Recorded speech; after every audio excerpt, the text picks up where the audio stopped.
I lived 22 years as a shadow cast out from the village marked as tainted. Then one day the Wolf King looked at me and saw not a threat, but the key to his pack's survival.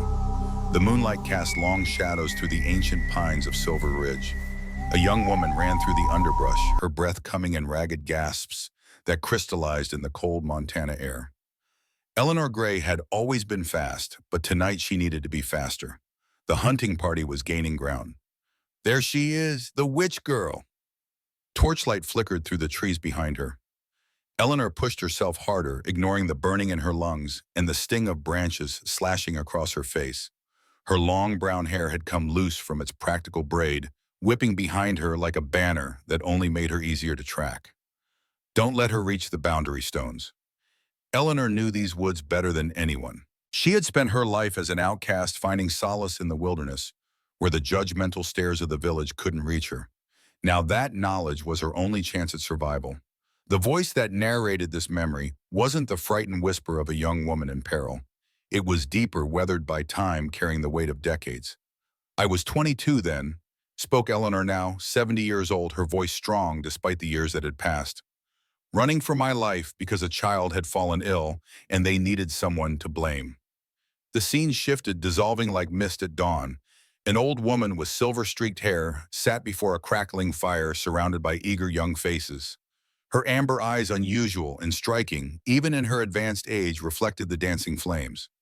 This story begins with fear, as most important ones do, she continued.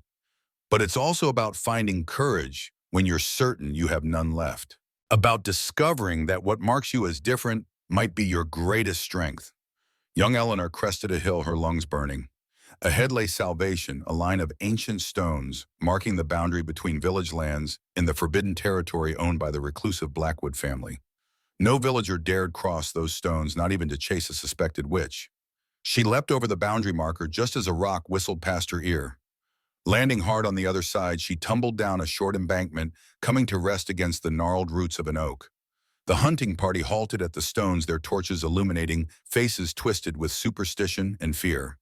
"This isn't over, witch girl," called the leader, a burly man whose hatred of Eleanor stemmed from the time she'd refused his advances years before. "You can't hide in those woods forever." But Eleanor knew better. She had just traded one danger for another.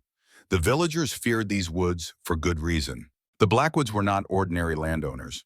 Rumors of wolves the size of horses of men who could change their skin under the full moon kept most sane people far from this forest. "My life as I knew it ended that night," the elder Eleanor told her audience, her weathered hands cupping a mug of steaming tea, "and my true life began." The young woman made her way deeper into the forest, moving cautiously now. The distant shouts of the hunting party faded, replaced by the natural symphony of the night woods. An owl called overhead. The wind whispered secrets through the pine needles. Eleanor felt her racing heart begin to slow. She had nowhere to go.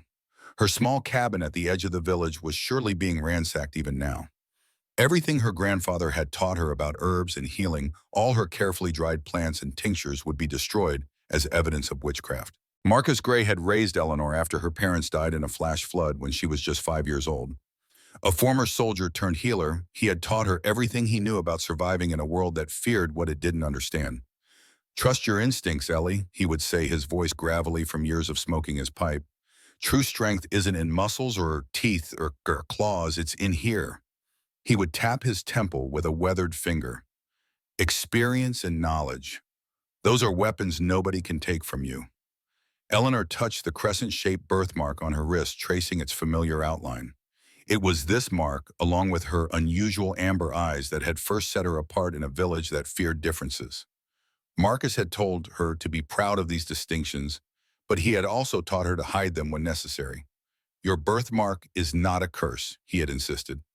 "The Grey family carries the blood of ancient guardians. One day you'll understand what that means." But Marcus had died 5 years ago, taking his secrets to the grave, leaving Eleanor alone to face a village growing increasingly hostile toward her unusual talents for healing wounds and easing pain. A sudden cry pierced the night, jolting Eleanor from her memories. Not human, but animal, filled with such suffering that it made her stop in her tracks. The sound came again, weaker this time, followed by tiny mewling noises that tugged at something deep in her chest. Sometimes you have to break the rules to find where you truly belong. Marcus had told her once. Eleanor knew she was already deep in forbidden territory. Whatever was making those sounds was likely dangerous. The sensible choice would be to continue on to find shelter for the night and figure out her next move come daylight. Instead, she turned toward the sound. The cries led her to a small clearing bathed in moonlight. There beside a fallen log lay a magnificent gray wolf, her silver coat stained dark with blood. Even in death, the animal radiated a nobility that spoke of something beyond ordinary wildlife. But it was the three tiny forms huddled against the wolf's cooling body that stopped Eleanor's breath. Pups newborn, by the look of them, their eyes still sealed shut, their small bodies trembling with cold and weakness. One was black as midnight, another pale as winter frost, and the third bore markings of amber that reminded Eleanor of her own unusual eyes. "They were dying," Elder Eleanor said softly, her gaze distant with memory. "I could feel their life force ebbing away with every tiny breath." Young Eleanor knelt beside them, her herbal knowledge already assessing, already knowing it wouldn't be enough. Without their mother's milk and warmth, these pups had perhaps an hour left. She gently picked up the smallest one, the amber-marked pup, feeling its feeble heartbeat against her palm. "I'm sorry," she whispered, tears stinging her eyes for these innocent creatures caught in nature's cruel cycle. The sound of hoofbeats made Eleanor freeze. Voices approached, cultured and refined, accompanied by the jingling of expensive bridles and the soft laughter of people who had never known true hardship. Eleanor could have hidden, should have hidden. Instead, she stood, the small pup still cradled in her hands. A riding party entered the clearing, led by a woman whose beauty was as cold as a winter sunrise. Victoria Stone sat astride a white mare, her platinum blonde hair perfectly arranged despite her morning ride. At 35, she possessed the kind of icy elegance that belonged in the pages of high-fashion magazines, not the wilds of Montana. Her riding habit was cut from the finest materials, deep green with silver buttons that caught the moonlight. Behind her rode several other well-dressed figures, their faces flushed with exertion and expensive brandy. "Please," Eleanor called out, desperation making her bold. "I need help. This wolf has died giving birth. Her pups are dying too." Victoria's gaze swept over Eleanor with the disinterest of someone examining an insect. Her cold blue eyes lingered on Eleanor's simple clothing, now torn and dirty from her flight through the forest, before moving to the dead wolf and her failing offspring. "Dead animals are no concern of mine," Victoria said, her voice carrying the crisp accent of someone who had spent more time in European boarding schools than American wilderness. "I have more pressing matters to attend to. The Silverbrook Estate is hosting a delightful brunch, and I refuse to be late for such an occasion." "But they're just babies," Eleanor pleaded, gesturing toward the pups. "Surely a few moments of your time." "I said no." Victoria's voice cut through Eleanor's words like a blade. "Find someone else to clean up nature's messes.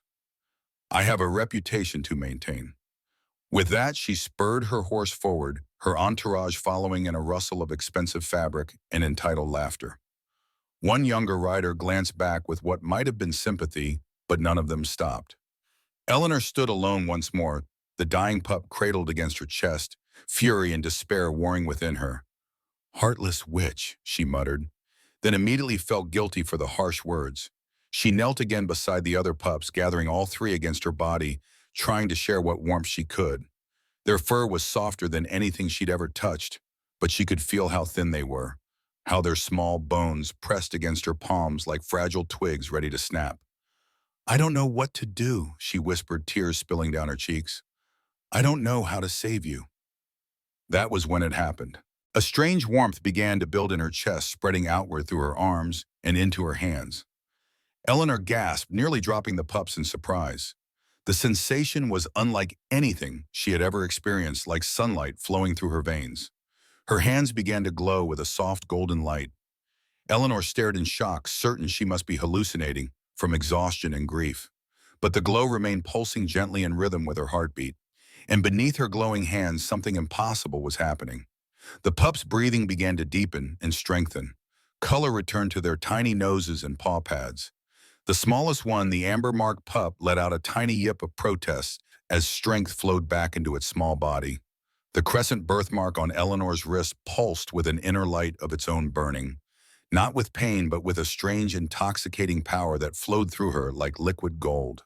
The Grey bloodline carries old magic, her grandfather's voice whispered through her memory.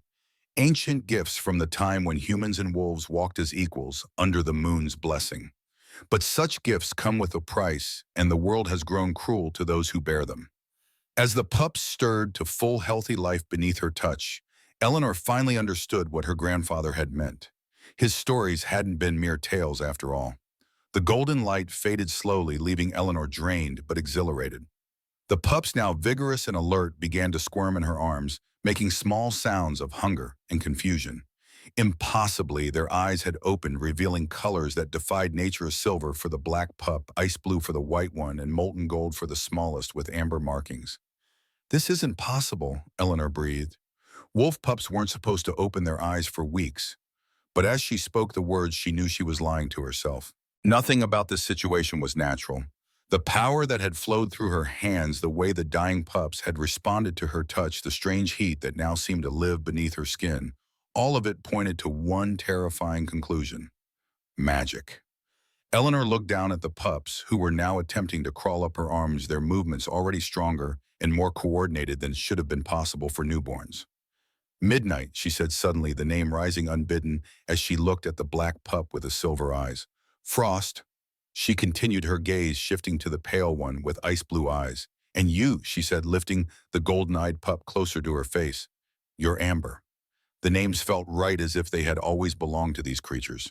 The pups seemed to approve as well, each one responding to their given name with soft sounds of contentment. As morning light began to filter through the trees, Eleanor watched in amazement as the pups grew visibly stronger and larger.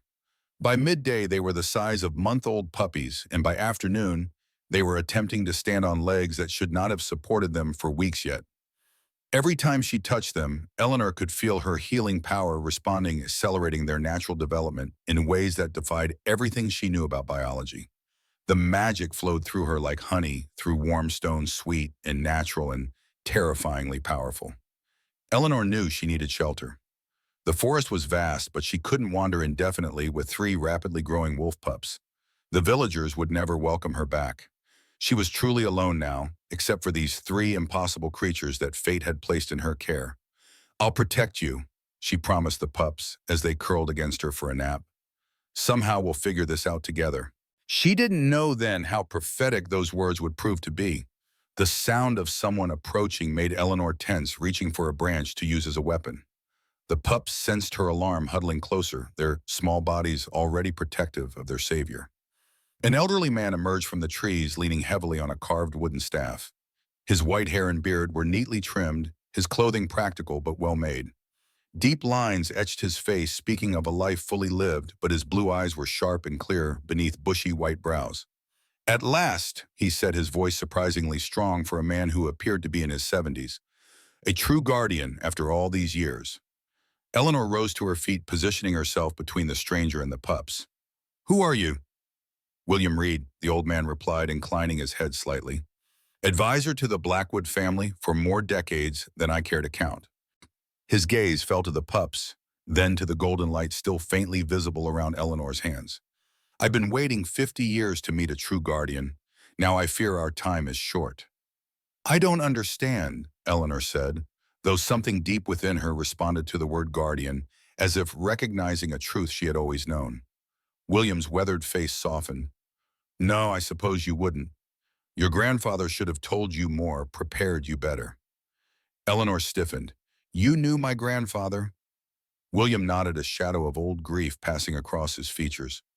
"Marcus Grey and I fought together in a war most people have forgotten. He was my friend." The old man's gaze sharpened.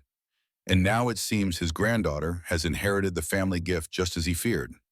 "These pups," Eleanor began, glancing down at the 3 creatures who now watched William with intelligent curiosity. "They're not ordinary wolves, are they?" "No," William said simply. "They are the offspring of Celine, the royal companion to Alpha Ethan Blackwood." He sighed heavily. "And he is returning today from diplomatic negotiations with other packs. When he discovers Celine dead and her pups missing, the implication hung in the air between them." "I found them dying," Eleanor said defensively. "I tried to get help, but that woman on the white horse, Victoria, she refused." "Victoria Stone," William's voice hardened. Ethan's fiancée. A political match, not one of heart. He shook his head. Her refusal doesn't surprise me, though her cruelty may interest Ethan. Eleanor felt the weight of the situation settling on her shoulders. What will he do when he finds out I took the pups? That depends entirely on you, Miss Grey, William said. You have two choices before you. You can leave these lands and never return, taking the pups with you. They are bonded to you now. They would follow. Or, he paused, studying her face. You can stay and face your destiny. My destiny, Eleanor repeated skeptically. William gestured to the crescent birthmark on her wrist, now faintly glowing in the deepening twilight. The mark of the Guardian. For generations, the Grey family and the Blackwood pack were allies bound by ancient oaths, guardians and alphas working in harmony to protect both worlds. That alliance was broken during the pack wars 30 years ago. Many thought the Guardian line had died out entirely. Eleanor thought of her grandfather's cryptic warnings, his insistence that her birthmark was a blessing, not a curse. Marcus never told me any of this. He was trying to protect you, William said gently. After what happened to your parents? My parents died in a flood, Eleanor interrupted. William's expression grew sad. Is that what Marcus told you? Oh, my dear, there is so much you don't know. A distant howl cut through the gathering darkness, followed by another, and then a chorus that made the hair on Eleanor's arms stand on end. The pups at her feet responded instantly, their small heads tilting back as they attempted to join the song with their puppy voices. He's returned, William said, his expression grave. Ethan has found Celine's body. The hunt will begin soon. What hunt? Eleanor asked, though she already suspected the answer. For whoever is responsible for his companion's death. For her missing pups.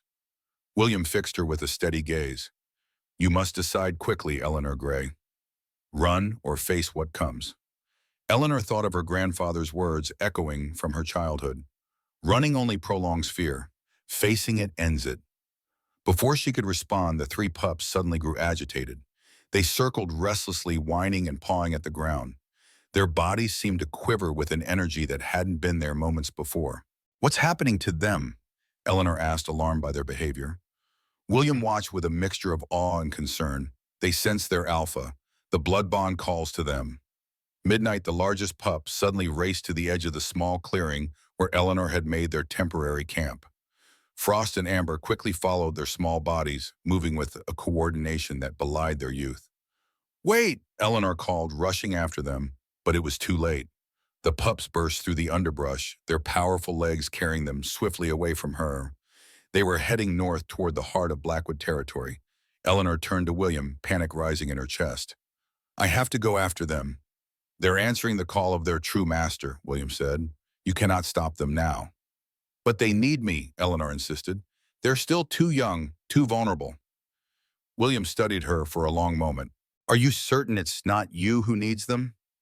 When Eleanor didn't answer, he nodded as if confirming something to himself. So, you've made your choice. I haven't chosen anything, Eleanor protested. Haven't you? William's eyes were kind, but knowing.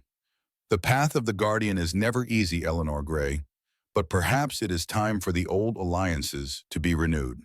The sound of approaching riders cut through the darkening forest.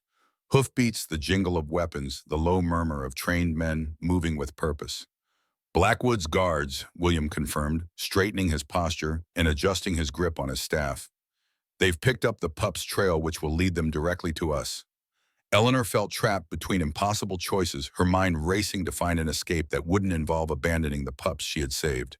6 riders appeared at the edge of the clearing, led by a man whose very presence commanded attention. Captain Michael Hart sat tall in the saddle, his weathered face bearing the scars of battles long past. At 45, he carried himself with the confidence of someone accustomed to being obeyed without question. His pale blue eyes missed nothing as they swept over the scene, lingering on Eleanor with suspicion before moving to William with surprise. Master Reed, Hart acknowledged, his voice gruff with respect. We didn't expect to find you out here. Life is full of surprises, Michael, William replied mildly. Like finding 3 royal wolf pups racing back home without their mother. Hart's expression darkened. We're tracking whoever took them. Alpha Blackwood wants answers. And he shall have them, William said. Miss Grey here has quite a story to tell. All eyes turned to Eleanor, who fought the urge to shrink back from their scrutiny. She lifted her chin instead, drawing on a courage she hadn't known she possessed.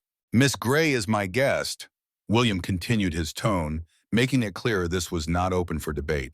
She will accompany us to the estate to speak with Ethan directly.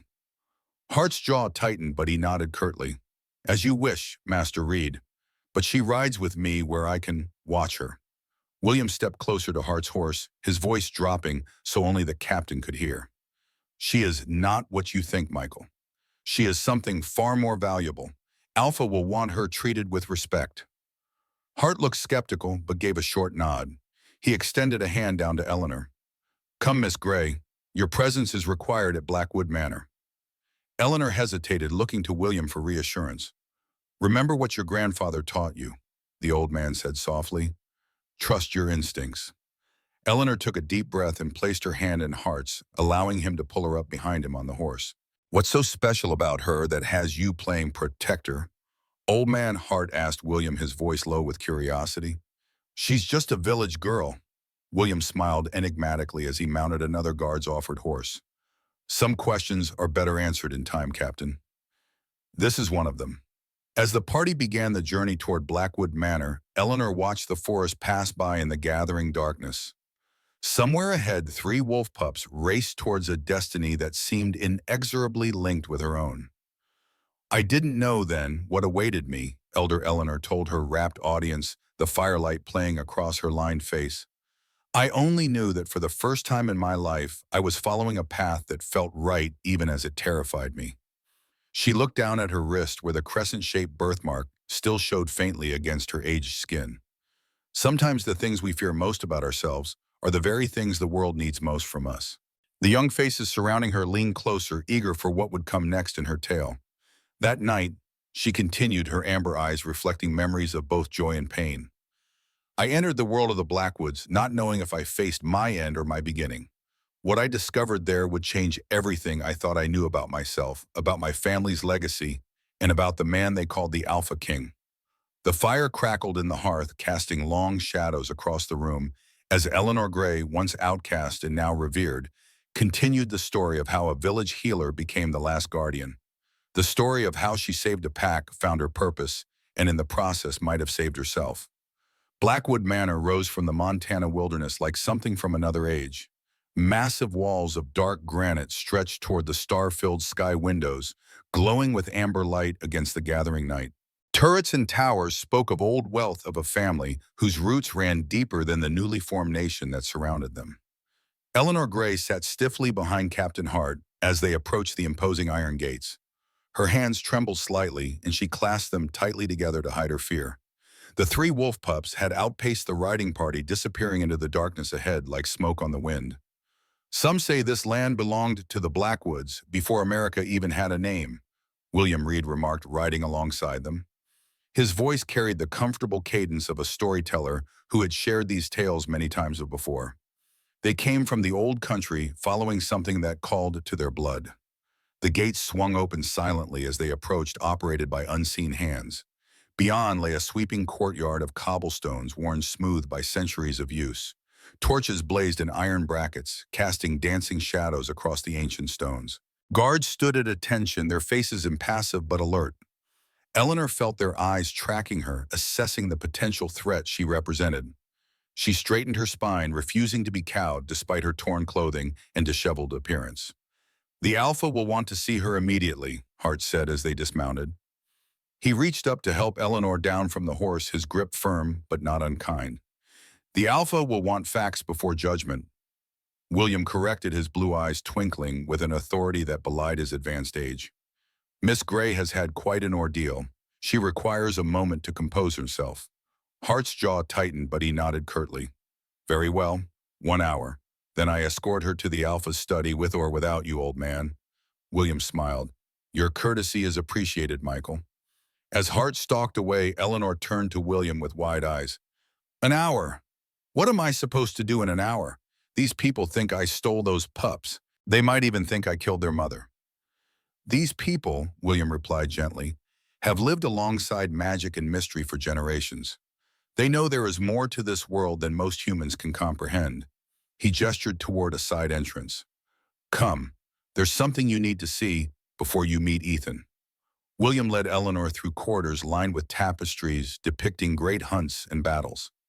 Ancient weapons hung on the walls alongside portraits of stern-faced men and women whose eyes seemed to follow them as they passed. The Blackwood lineage, William explained, noticing Eleanor's gaze lingering on a particularly striking portrait of a man with piercing gray eyes. Alphas and their mates stretching back 16 generations on American soil.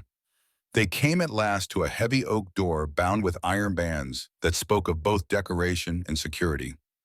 William produced an ornate key from within his coat and turned it in the lock. The family archive, he said, pushing the door open to reveal a vast circular room. Few outside the bloodline are permitted entry. Eleanor stepped into a space that stole her breath. Floor-to-ceiling shelves lined the walls filled with ancient books, scrolls, and artifacts that spoke of centuries of collected knowledge. A massive oak table dominated the center of the room, its surface covered with maps and documents. But it was what hung above the great stone fireplace that drew Eleanor's full attention. A painting larger than life depicting two figures standing side by side against a backdrop of mountains and forest. One was clearly a Blackwood ancestor, tall and proud, with the same distinctive gray eyes that marked the current Alpha. Beside him stood a woman with amber eyes and a crescent mark clearly visible on her wrist. Between them, three wolves sat at attention, their poses suggesting both wildness and loyalty.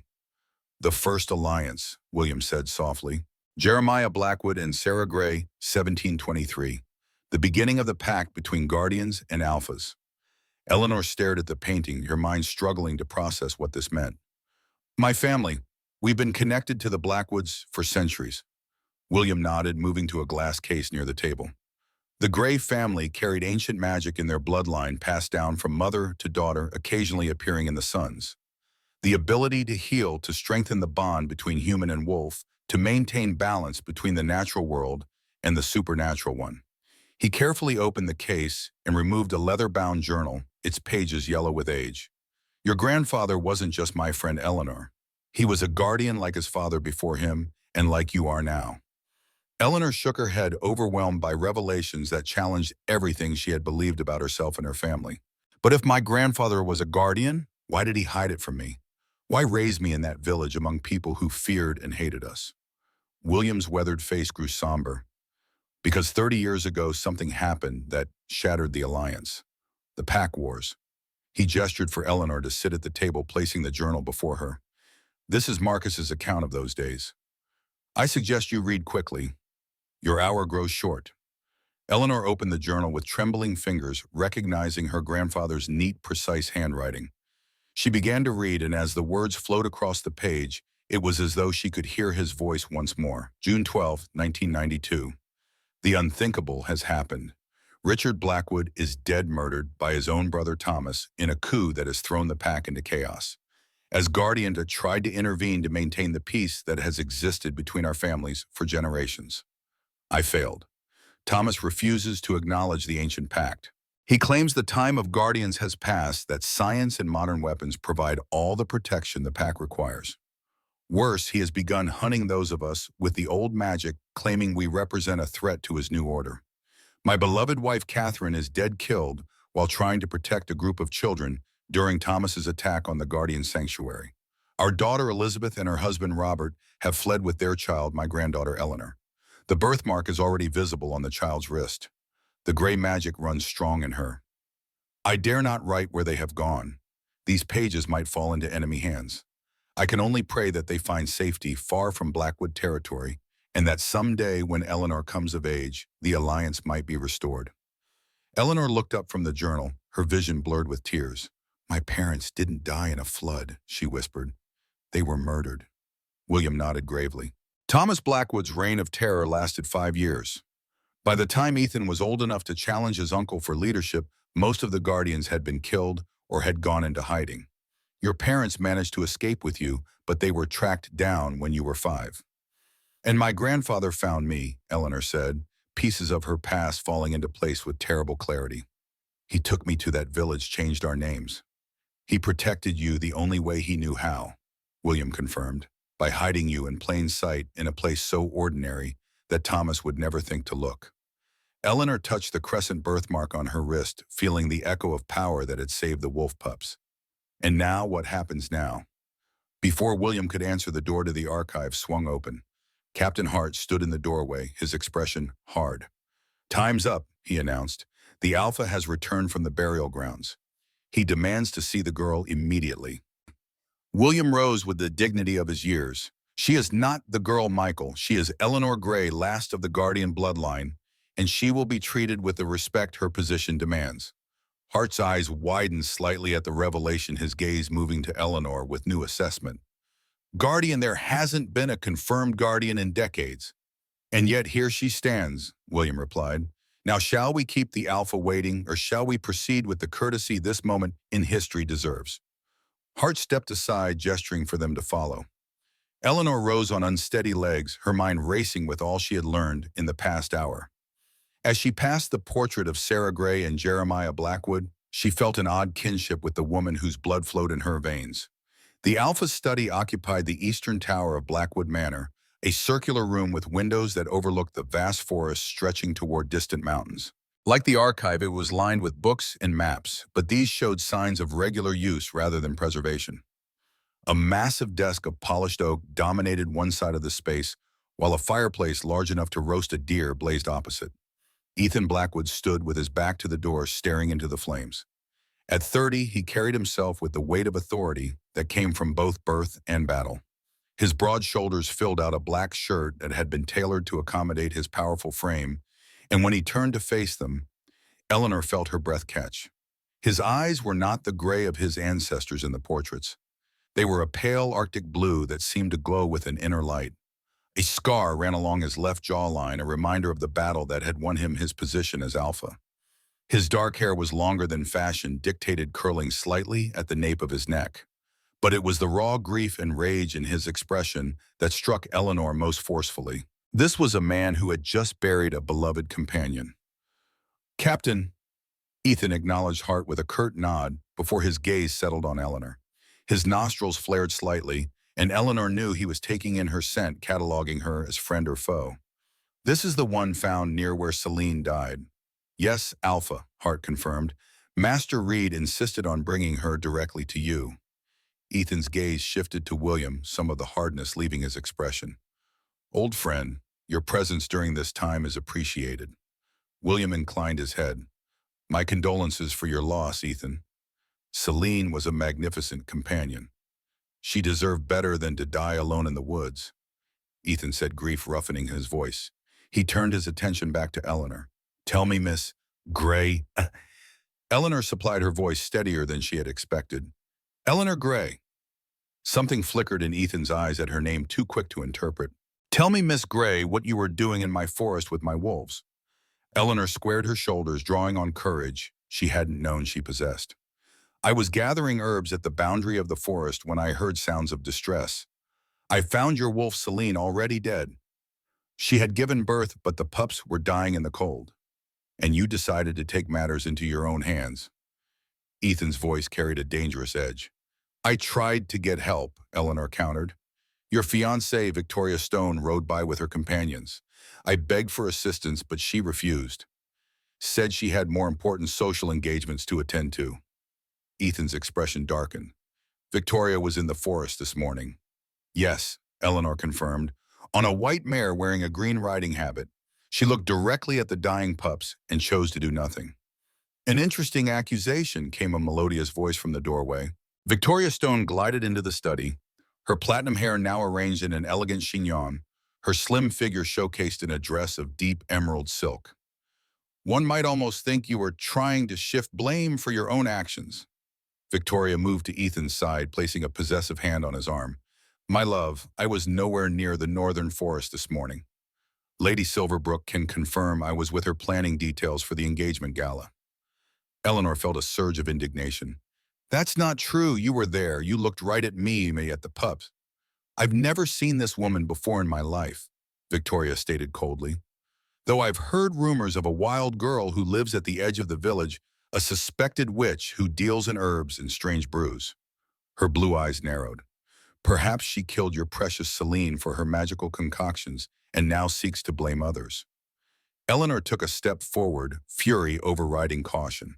I would never harm an innocent creature. I tried to save those pups when you abandoned them to die. Enough, Ethan's voice cut through the tension, his authority palpable in the single word. Accusations without proof benefit no one. His gaze settled on Eleanor. You claim to have found the pups dying, yet my men report the scent of healthy wolf cubs in your dwelling. How do you explain this discrepancy? This was the moment Eleanor had dreaded, the moment when she would have to choose between her own safety and the truth of what she had become. She thought of her grandfather's sacrifice of the generations of Greys who had used their gift in service to the balance between worlds. They were healthy because I saved them, Eleanor said quietly, her voice carrying clearly in the hushed study. I have been blessed with the gift of healing. Victoria laughed, the sound like tinkling crystal. A witch, just as the villagers claim. Surely you don't believe such superstitious nonsense, Ethan. But Ethan's attention was fixed entirely on Eleanor, his expression unreadable. Prove it. William stepped forward. If I may, Alpha, there is someone who might serve as a suitable demonstration of Miss Grey's abilities. At Ethan's nod, William moved to the door and spoke quietly to a guard outside. Minutes later, an elderly man entered the study leaning heavily on a wooden cane. His weathered face spoke of decades of service, and his leg dragged noticeably as he made his painful way across the room. James Wilson, William introduced him, former captain of the Blackwood Guard, retired these past 20 years after taking a silver bullet in defense of your father. The old soldier bowed his head respectfully to Ethan. Alpha, it's an honor to be in your presence again. The honor is mine, Captain Wilson, Ethan replied, genuine warmth in his voice. Your service to my family has never been forgotten. William turned to Eleanor. James's wound never healed properly. Silver does that to those with wolf blood in their veins. It causes pain that no conventional medicine can fully address. Eleanor understood what was being asked of her. With all eyes in the room upon her, she approached the elderly soldier. May I? She asked gently. James looked to Ethan, who gave a slight nod. The old man extended his injured leg with evident discomfort. Eleanor knelt and placed her hands just above where she sensed the old wound must lie. Closing her eyes, she focused on the damaged tissues beneath her palms, on years of pain and limited mobility that had defined this man's existence for decades. The warmth began to build in her chest, spreading down through her arms and into her hands. Golden light began to seep between her fingers, soft at first, then growing stronger until it illuminated the entire study with its radiance. Eleanor could feel the damage beneath her hands. Muscle fibers torn and never properly healed, bone that had knit incorrectly, and at the core, tiny fragments of silver still embedded in the tissue, poisoning it from within. Her power flowed into these broken places, dissolving the silver, reuniting muscle, realigning bone. James gasped, his weathered face transforming with wonder as pain that had been his constant companion for 20 years simply melted away. When Eleanor finally pulled her hands back, the golden light fading slowly, the old soldier stared down at his leg in disbelief. Tentatively, he put his full weight on it, then took a step without his cane. Then another. The limp that had defined his gait for 2 decades was completely gone. Blessed mother of wolves, James breathed, tears streaming down his cheeks. I can walk without pain for the first time in 20 years. The study erupted in murmurs of amazement. Hart, who had been watching from the doorway, crossed himself reflexively. Even Victoria seemed momentarily speechless, her perfect composure cracking to reveal shock beneath.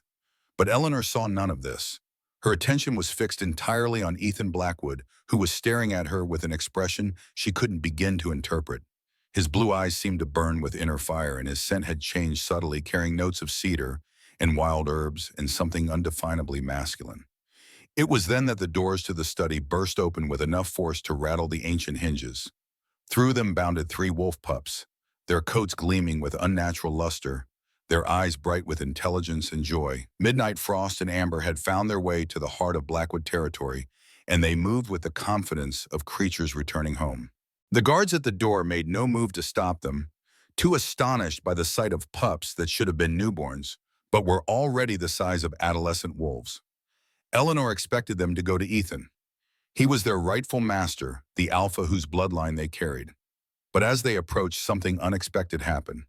Instead of racing to Ethan's side, all three wolves skidded to a halt before Eleanor. Midnight pressed his black head against her hip, while Frost and Amber flanked her protectively. Their lips pulled back in silent snarls as they faced the assembled company. The message was unmistakable. These royal wolves, bred for generations to serve only the Alpha bloodline, had chosen a new master. They had chosen her. Eleanor looked up to meet Ethan's gaze across the length of the study, and in his arctic blue eyes she saw the exact moment when everything changed. Recognition flared between them like lightning, accompanied by something deeper, something that made her breath catch and her heart race. Impossible. Victoria breathed, her perfect composure finally cracking. Ethan seemed not to hear her. His voice when he spoke was rough with emotion and absolute authority. Clear the room. Everyone out, except Miss Grey. Hart began to protest. Alpha security protocols. Now, Captain. Ethan's tone left no room for argument. As the others filed out, William paused at the door, his wise old eyes moving between Eleanor and Ethan with knowing assessment. Remember the old text, Ethan, he said quietly. What was sundered can be made whole again. Then he too was gone, the heavy door closing behind him with a finality that seemed to seal Eleanor's fate. She stood alone with Ethan Blackwood, the last guardian facing the Alpha, with three impossibly advanced wolf pups sitting at her feet as if they had always belonged there. You're a Grey, Ethan said, finally breaking the charged silence. A true Grey, not just in name. Eleanor nodded. I only learned the full truth an hour ago. My grandfather, Marcus Grey, he hid our history from me, to protect me. From my uncle, Ethan's jaw tightened. Thomas Blackwood's crimes against your family are a stain on our honor that can never be fully erased. You weren't responsible for his actions, Eleanor said, surprising herself with the certainty in her voice. I am Alpha, Ethan countered. The pack's sins are mine to bear, its debts mine to repay. He studied her with those intense blue eyes. I never thought I'd see a guardian in my lifetime. Most believed the bloodline had ended with Marcus. He kept me hidden, Eleanor explained. Changed our name slightly, moved us to that village where no one would think to look for descendants of an ancient magical lineage. A wise strategy, Ethan acknowledged, though it seems it came at great cost to you. Eleanor thought of the years of isolation, of suspicious glances and whispered accusations. I survived, she said simply. More than survived, Ethan replied, his gaze dropping to the three wolves at her feet. You thrived enough to manifest the guardian gift when it was most needed. A shadow of grief passed over his features. Celine was more than a companion to me. She was the last link to my father to the pack, as it was before Thomas tore everything apart. I'm sorry I couldn't save her, Eleanor said softly. I tried, but she was already gone. But you saved her legacy, Ethan gestured to the pups. And in doing so, perhaps you've saved more than you know. He moved closer, and Eleanor felt a strange tugging sensation in her chest, as if an invisible thread connected them and was now pulling taut. The three wolves watched him approach, but made no move to intercept, sensing no threat in their Alpha's advance. There's something else happening here, Ethan said, his voice dropping to a register that seemed to resonate in Eleanor's very bones. Something neither of us expected. What do you mean, Eleanor asked, though some deep instinctive part of her already knew the answer. The mate bond, Ethan said simply, the connection that forms between true partners, transcending choice or circumstance. He held up a hand as Eleanor began to protest. I can feel it forming between us. So can you, if you are honest with yourself. Eleanor wanted to deny it, to reject the very idea as impossible. She had known this man for less than an hour, yet she couldn't ignore the pull she felt toward him, the sense of rightness that had settled over her from the moment their eyes had met. But Victoria, she said instead. Your engagement, a political arrangement, Ethan cut her off, negotiated by the elders to strengthen our alliance with the Stone family. There was never any question of a mate bond. He took another step closer, close enough now that Eleanor could feel the heat radiating from his body, could inhale his scent of pine and wilderness and power. The old texts speak of this, he continued, his voice low and intense. When a guardian and an alpha form a mate bond, it strengthens both, creates a balance of power that benefits the entire pack. I've only just learned what being a guardian means, Eleanor protested. I can't possibly. The study door flew open once more, this time revealing Victoria Stone, her perfect features contorted with rage. "What is the meaning of this?" she demanded, storming into the room. "Sending me away like some common servant while you confer with this hedge witch?" Ethan's expression hardened. "This discussion does not concern you, Victoria." "Doesn't concern me?" Victoria's voice rose dangerously. "I am to be your wife in 3 weeks' time. Everything about you concerns me." Eleanor felt the wolves at her feet tensing, responding to the hostile tone. Midnight's silver eyes tracked Victoria's every movement, his young body already showing the protective instincts of an adult guardian. "The engagement was arranged by the elders, not by choice," Ethan replied, his tone measured but firm. "And circumstances have changed significantly in the past hour." Victoria's gaze darted between Ethan and Eleanor, comprehension dawning in her cold blue eyes. "No," she breathed. "You cannot possibly be suggesting that this nobody, this village witch, is your mate." "I'm suggesting nothing," Ethan replied. "I'm stating a fact. The mate bond has begun to form. Any wolf in the pack would sense it." "This is absurd." Victoria's perfect composure had completely shattered. "I am Victoria Stone. My family has power, connections, wealth. What does she bring except trouble and outdated magic tricks?" "She brings balance," came William Reed's voice from the doorway. The elderly advisor had returned, his expression grave as he surveyed the scene. "The very thing this pack has lacked for 30 years. Victoria whirled to face him. "Stay out of this, old man. Your time of influence is long past." William entered the study calmly, unperturbed by her venom. "I have served 3 generations of Blackwood Alphas, Miss Stone. I will likely not live to serve a 4th. But while I draw breath, I will speak truth to power, as is my duty and my right." He turned to Ethan. "The mate bond with a guardian is sacred, Alpha. It transcends political arrangements and cannot be denied without grave consequences to both parties." "This is insanity," Victoria hissed. "My father will never stand for this insult." "Your father is a businessman, Brajon," William replied mildly. "He understands that circumstances change and agreements must sometimes be renegotiated." Victoria's face flushed with fury. "You'll regret this," she promised, her gaze locking with Eleanor's. "All of you." With that, she stormed from the room, the scent of her expensive perfume lingering in her wake like a toxic cloud. That, William observed dryly, went about as well as could be expected. "She'll cause problems," Ethan said, his expression troubled. "Undoubtedly," William agreed, "but those are concerns for tomorrow. Tonight there are more pressing matters to address." He turned to Eleanor. "The awakening of a guardian's powers is just the beginning. You'll need training, guidance, protection while you learn to control what's been unleashed." Eleanor looked down at the 3 wolves still pressed protectively against her legs. "And them, they've grown so quickly, developed so rapidly. Is that normal?" "Nothing about this situation is normal," William replied with a small smile. "But the bond between guardian and wolf has always been special. Your healing energy has accelerated their development, created a connection that would typically take months or years to form." A thought occurred to Eleanor, sending a chill down her spine. "The villagers, they were hunting me when I fled into the forest. If I return—" "You will not return," Ethan stated firmly. "Your place is here now at Blackwood Manor. As guardian, as pack member." His blue eyes held hers. "As my mate when the time is right." Eleanor felt herself flush under his intense gaze. "I barely know you," she protested weakly. "Time will remedy that," he replied with unexpected gentleness. "The mate bond does not demand immediate consummation, only acknowledgement and acceptance." William cleared his throat. "Perhaps we should discuss accommodations for Miss Grey. The East Wing has traditionally housed the Guardian Suite. It would be appropriate given the circumstances." Ethan nodded. "See to it, old friend, and arrange for proper clothing and necessities." He turned back to Eleanor. "I hope you will join me for dinner this evening. We have much to discuss about your role here and about the future of our alliance." Eleanor's head was spinning with the rapid changes in her circumstances. Hours ago, she had been a village outcast, fleeing for her life. Now she stood in the heart of Blackwood territory, acknowledged as a guardian, as pack, as the potential mate to the Alpha himself.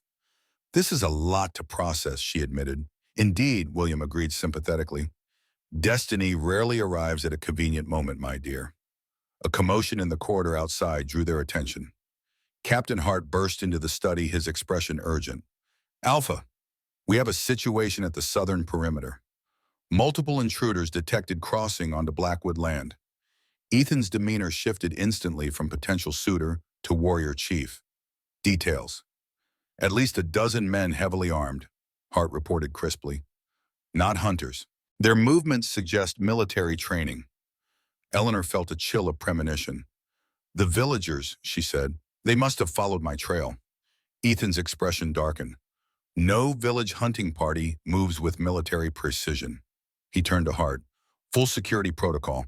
I want every available guard on alert. No one approaches the manor without my direct authorization. As Hart departed to carry out his orders, Ethan turned to Eleanor. It seems your arrival has stirred more than one hornet's nest. Stay close to William. The East Wing is secure with limited access points. I should help, Eleanor protested. If people are injured, your safety is paramount. Ethan cut her off. The guardian gift is too valuable to risk in an unknown confrontation. William placed a gentle hand on Eleanor's arm. He's right, my dear. Your training has not even begun. Until you learn to control your power to direct it with precision, you could do more harm than good in a chaotic situation. Eleanor wanted to argue further, but the logic of their position was undeniable.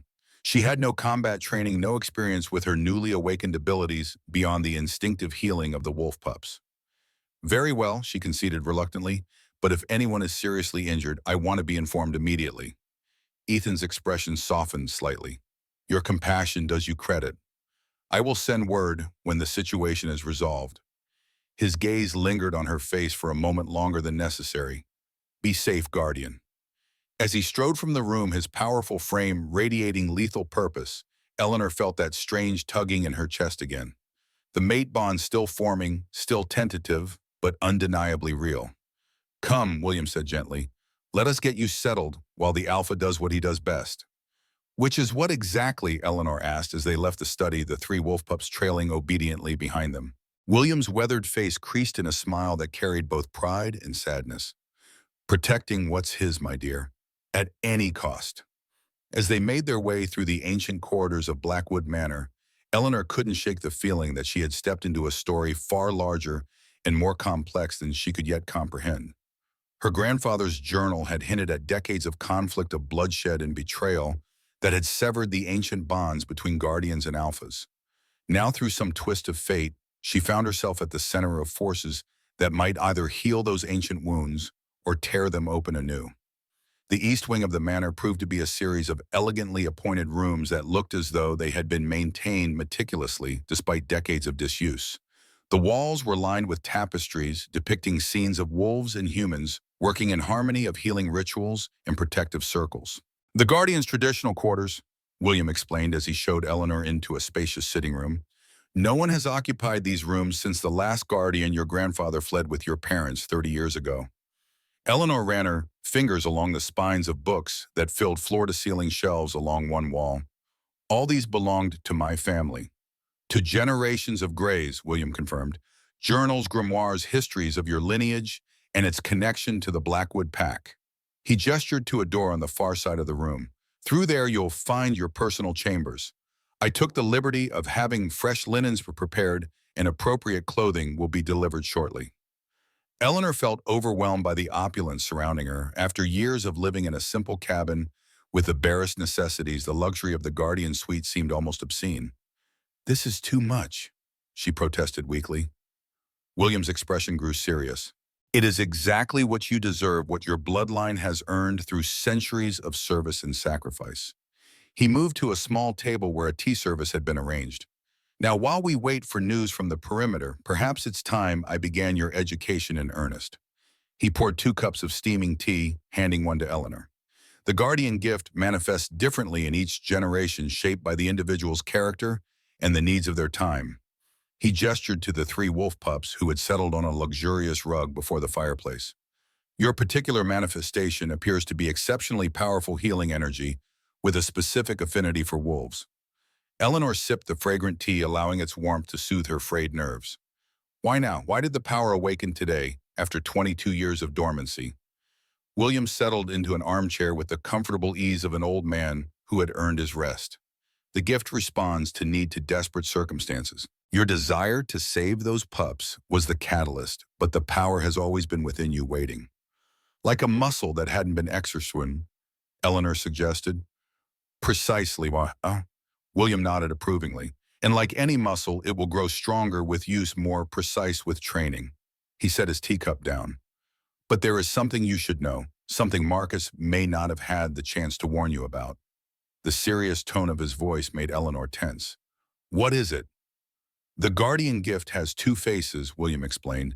Creation and destruction, healing and harm.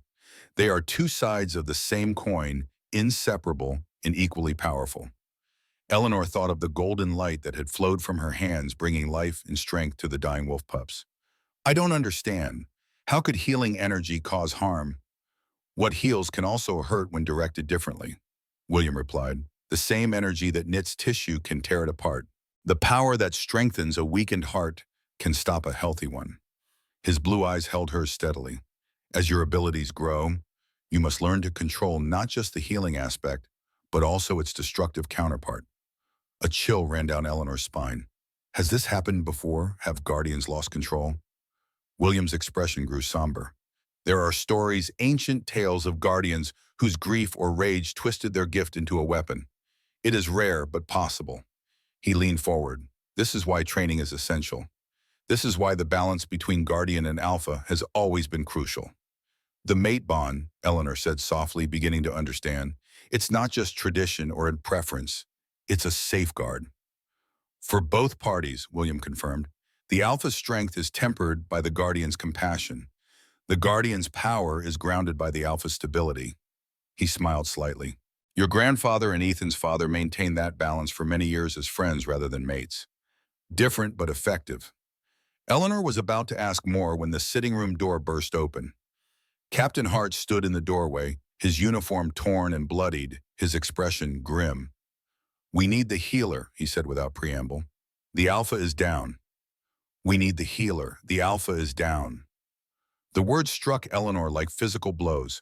She was on her feet before conscious thought could form, the teacup falling forgotten from her hand to shatter on the hardwood floor.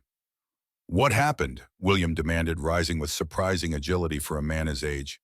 Ambush, Hart replied tersely. Professional, military-grade weapons with silver ammunition.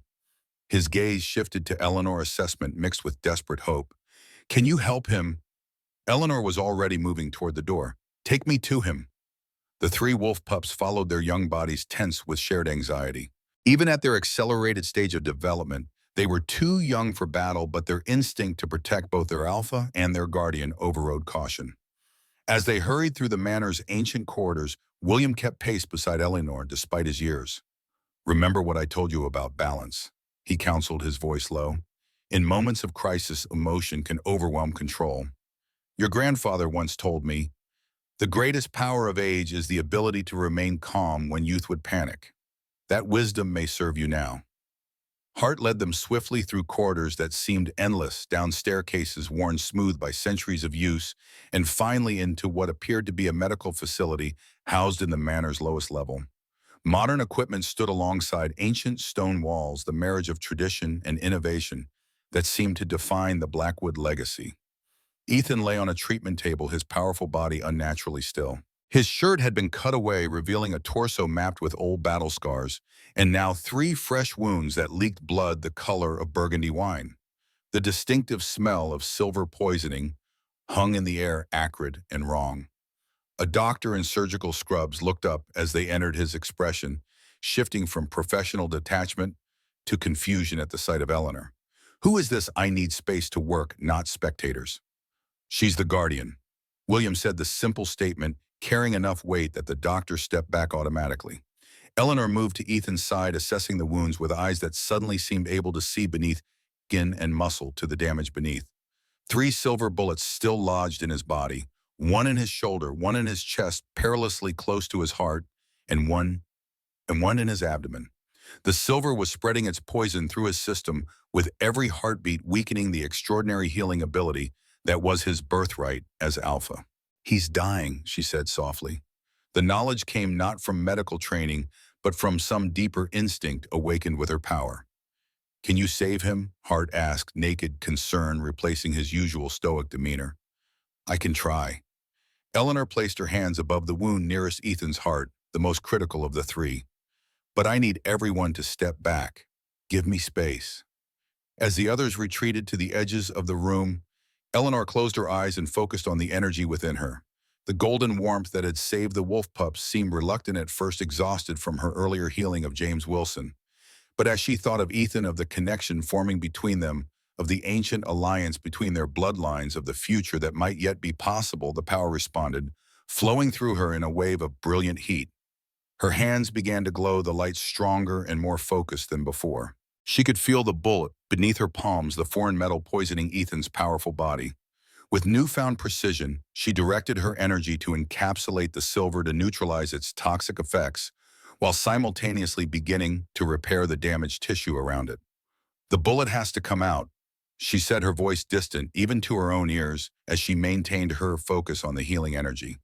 "I can contain the poison, but not while the source remains." The doctor hesitated only briefly before moving forward with surgical tools. Working with careful precision, he extracted the first bullet from Ethan's chest as Eleanor's power created a protective barrier around the silver, preventing it from causing further damage during its removal. They repeated the process with the remaining two bullets, Eleanor's golden energy guiding the doctor's hands to the exact location of each projectile. As the final bullet was removed, she poured her healing power fully into Ethan's body, repairing torn muscle and blood vessels, neutralizing the lingering silver poisoning, restoring his natural strength. The effort drained her more severely than she had anticipated. By the time the last wound closed beneath her glowing hands, Eleanor was swaying on her feet, her vision tunneling to a narrow point focused solely on Ethan's face. She saw his eyelids flutter, saw the moment consciousness returned his arctic blue eyes, and focusing first with confusion and then with laser-sharp recognition on her face. His lips moved, forming her name, though no sound emerged. Then darkness claimed her, and Eleanor knew nothing more. When consciousness returned, it came in fragments. The softness of expensive sheets against her skin, the warm weight of a small body curled against her side, amber she realized without opening her eyes. The sound of a fire crackling in a hearth. The scent of pine and leather and wilderness. Eleanor opened her eyes to find herself in an unfamiliar bedroom, spacious and elegant, without being ostentatious. A large four-poster bed dominated the space, and windows revealed the deep purple of twilight outside. How long had she been unconscious? 3 hours, came a deep voice from beside the bed, answering her unspoken question. "William says it's normal after a healing of that magnitude, especially for one so newly awakened to their power." Eleanor turned her head to see Ethan Blackwood seated in a chair beside the bed, his powerful frame looking somehow too large for the antique furniture. He had changed into a simple black t-shirt that clung to his muscular torso, showing no evidence of the grievous wounds that had nearly claimed his life hours before. "You should be resting," she said, her voice scratchy from sleep. "Silver poisoning takes time to fully dissipate, even with healing." A small smile touched Ethan's lips. "I am Alpha. We heal quickly." The smile faded, replaced by an intensity that seemed to reach into Eleanor's very soul. "You saved my life, as you would have saved mine," she replied, knowing the truth of it even as she spoke. Ethan leaned forward, his blue eyes holding hers. "What you did, extracting silver bullets, is advanced healing, even for experienced guardians." William was astounded. Eleanor pushed herself to a sitting position, careful not to disturb Amber, who slept peacefully beside her. "Where are Midnight and Frost?" "Just outside the door," Ethan replied, "along with half a dozen of my best guards. The manor is on full lockdown." Memory of the attack returned in a rush. "The intruders, professional mercenaries," Ethan confirmed grimly. "Not villagers. These men had military training and specialized knowledge about werewolf physiology. They knew exactly where to wait, exactly when I would be passing through that section of the perimeter. They were tipped off," Eleanor said, the pieces falling into place. "Someone inside the pack betrayed you." "So it would seem." Ethan's expression hardened. "Hart is conducting a full investigation. In the meantime, security has been doubled throughout the estate." Eleanor absently stroked Amber's fur, drawing comfort from the small wolf's presence. Do you have suspicions about who might have betrayed you? Ethan was silent for a long moment, his gaze fixed on some middle distance. Victoria left the estate shortly after our confrontation. Her car was seen heading toward the Stone family compound. You think she's involved? The question felt almost unnecessary. Victoria's fury at being displaced had been palpable, her threats explicit. I think, Ethan said carefully, that the timing is suspicious. But the Stones are a powerful ally, one the pack cannot afford to alienate without concrete evidence. He sighed, running a hand through his dark hair. Politics has always been as much a part of being alpha as the physical strength or the bloodline. Eleanor could hear the weariness behind his words, the weight of responsibility he carried. What happens now?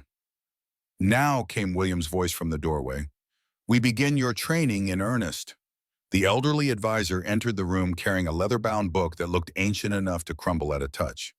The attackers will regroup, strategize. We must use this time to prepare. He placed the book on the bedside table, its cover embossed with the same crescent symbol that marked Eleanor's wrist. The Guardian's Grimoire. Every Grey who has served as Guardian has added to its pages, recording their discoveries, their triumphs, their failures. Eleanor reached for the book with reverent fingers, feeling a connection to her ancestors as she touched the worn leather. My grandfather's writings would be in here, William nodded, along with your great-grandmother's and 7 generations before her.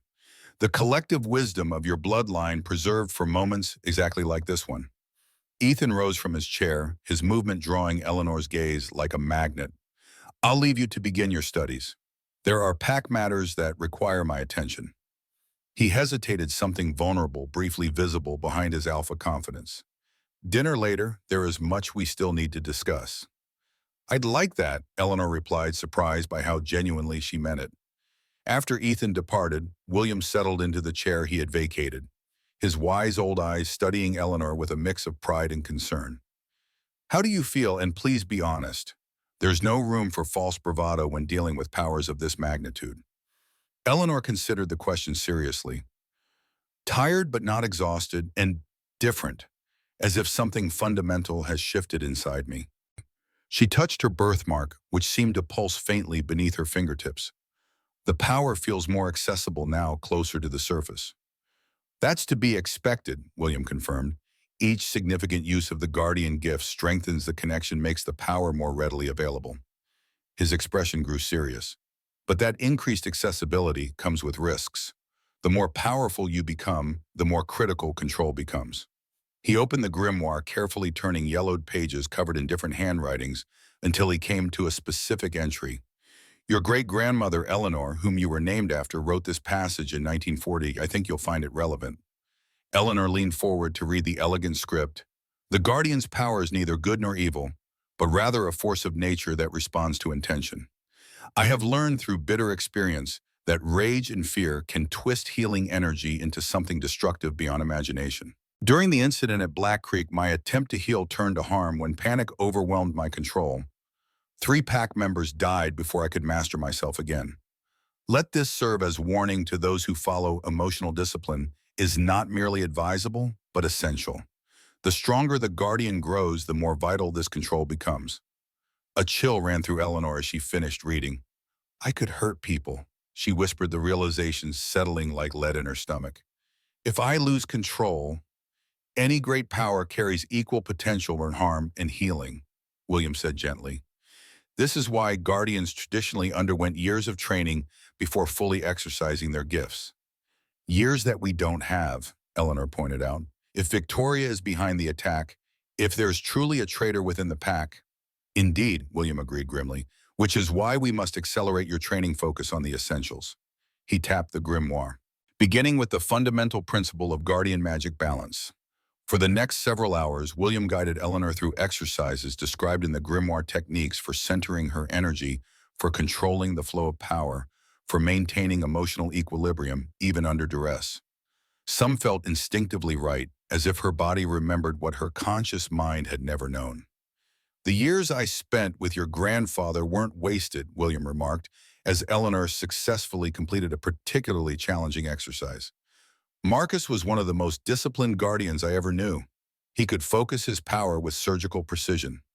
You miss him, Eleanor said, recognizing the shadow of old grief in William's eyes. Every day, the old man admitted. The older one gets, the more ghosts one accumulates. The trick is learning to live with them, to draw strength from their memory rather than being haunted by it. He smiled faintly. Another benefit of age that the young often overlook. Experience teaches us how to carry our losses without being crushed by them.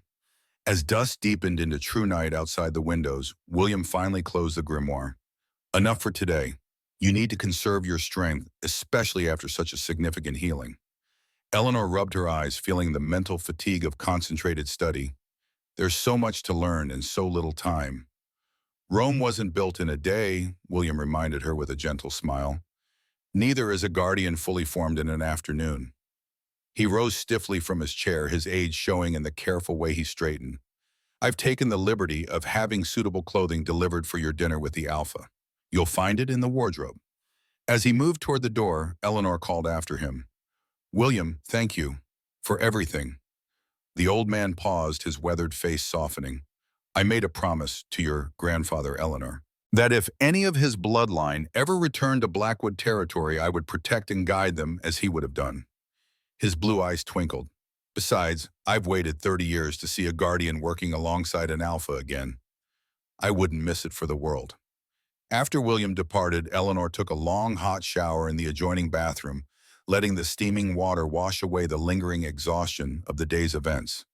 Amber waited patiently on a bath mat, her golden eyes tracking Eleanor's movements with the unwavering loyalty that still seemed astonishing in one so young. The wardrobe yielded clothing that fit Eleanor, perfectly simple but elegant pieces that spoke of quality without ostentation. She chose a soft sweater in deep forest green and dark jeans, practical yet flattering. Her village clothing had been practical out of necessity. These garments were practical by design, accommodating both style and functionality. As she dressed, Eleanor caught sight of her reflection in a full-length mirror. The young woman who looked back at her seemed simultaneously familiar and strange, the same features she had seen every day of her life, but now animated by a new confidence, a sense of belonging that had always eluded her in the village. A knock at the bedroom door announced a young woman who introduced herself as Lily, assigned to guide Eleanor to dinner. The Alpha awaits you in the private dining room, Miss Grey. Eleanor followed Lily through corridors she hadn't yet explored, Amber trotting at her heels while Midnight and Frost fell into step behind them, having maintained their vigilant post outside her door. The manor seemed different in the evening hours, the ancient stones glowing warmly in lamplight, the weight of history somehow less oppressive and more comforting. The private dining room proved to be an intimate space with a table that could seat 6 but was set for only 2. A fireplace occupied one wall with windows, offering views of moonlit forests on another. Ethan stood as Eleanor entered, his composed features softening almost imperceptibly at the sight of her. You look rested, he observed, pulling out a chair for her.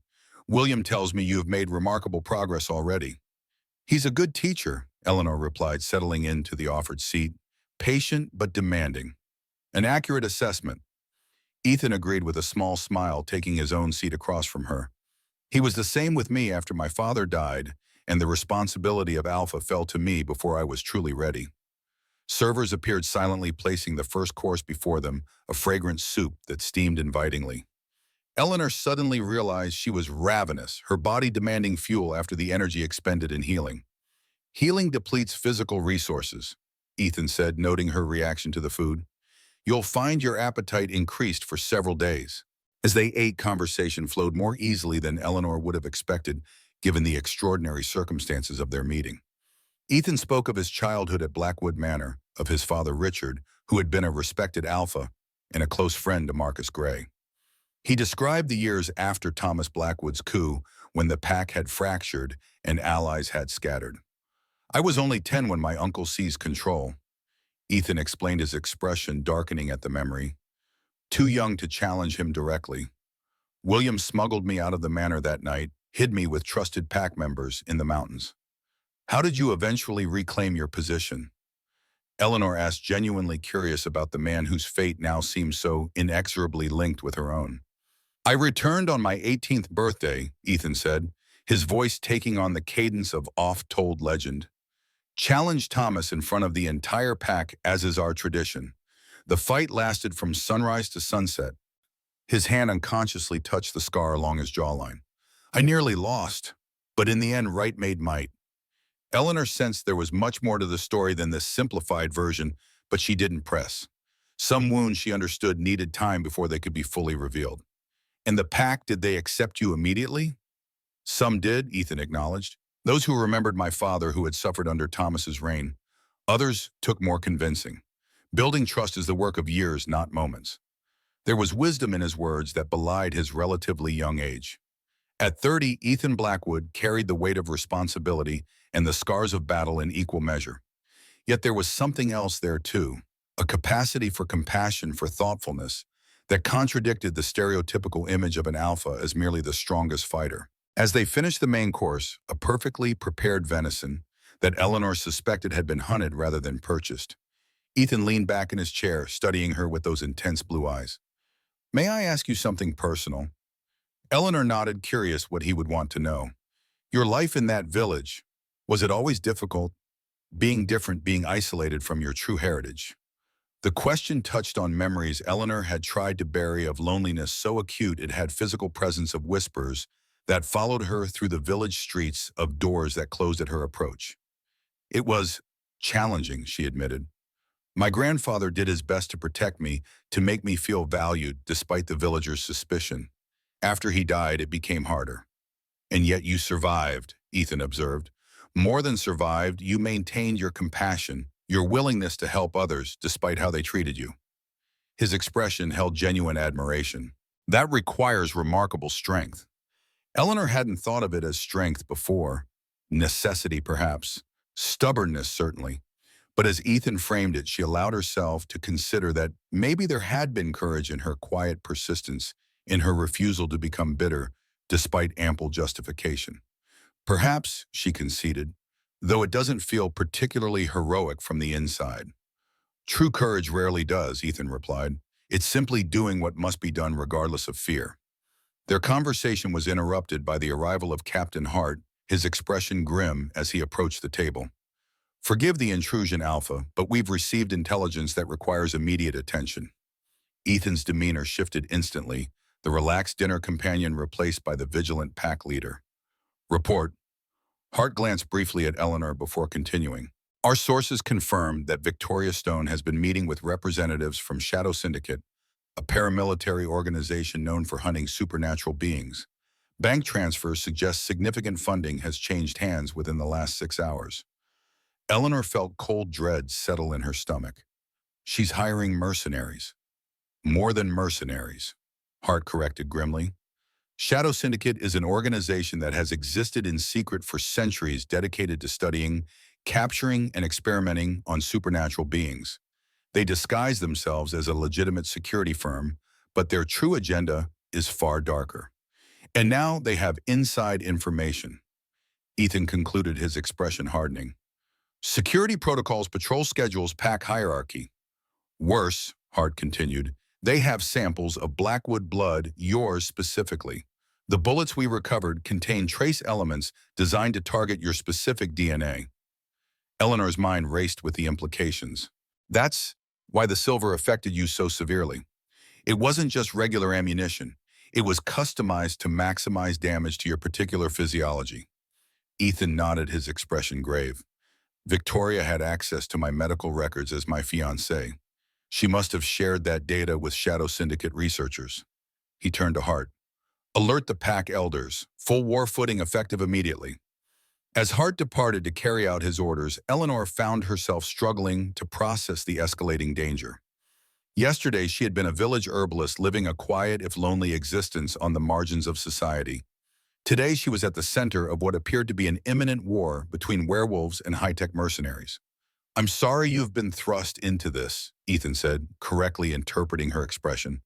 This conflict has been brewing since before you arrived. Victoria's betrayal merely accelerated a confrontation that was probably inevitable. I feel responsible, Eleanor admitted. If I hadn't appeared, if the mate bond hadn't formed, then Victoria would have found another reason to betray the pack, Ethan interrupted firmly. William has suspected her of divided loyalties for months, but we lacked concrete evidence. His expression softened slightly. And I would still be without a guardian, without the balance that the pack has needed for 30 years. Before Eleanor could respond, the windows of the dining room exploded inward in a shower of glass and splintered wood. The concussive force of an explosion rocked the manor, sending dishes crashing to the floor as the lights flickered and died. Ethan was on his feet instantly, placing himself between Eleanor and the shattered windows. "We're under attack," he stated grimly, already reaching for the emergency communication device at his belt. Hart reports security breach in the east wing. The three wolf pups had leapt to attention, their young bodies tense and alert, hackles raised as they formed a protective circle around Eleanor. Despite their age, their instinct to defend was fully developed, their loyalty absolute. "We need to move," Ethan said, taking Eleanor's arm. "The safe room is 3 levels down."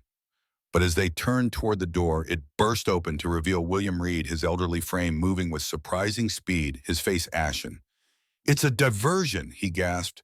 "The main attack is coming through the tunnels beneath the archive. They're after the grimoire." Ethan's expression darkened. "How many wekawai?" "At least 20, William replied, professional, well-armed." His gaze shifted to Eleanor.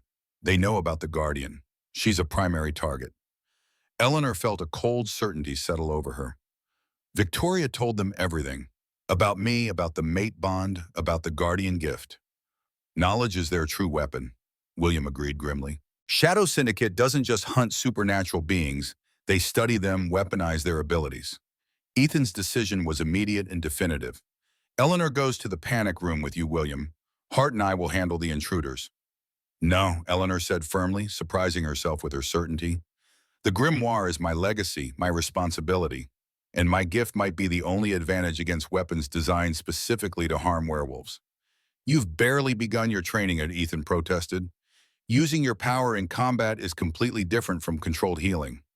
"Sometimes the best training happens in the field," Eleanor countered, remembering her grandfather's words about learning under pressure. "Besides, the mate bond works both ways. You've been protecting me since I arrived. Now it's my turn to protect you." Something shifted in Ethan's expression. Respect mingling with concern, and beneath it all, the growing connection between them that seemed to strengthen with each passing hour.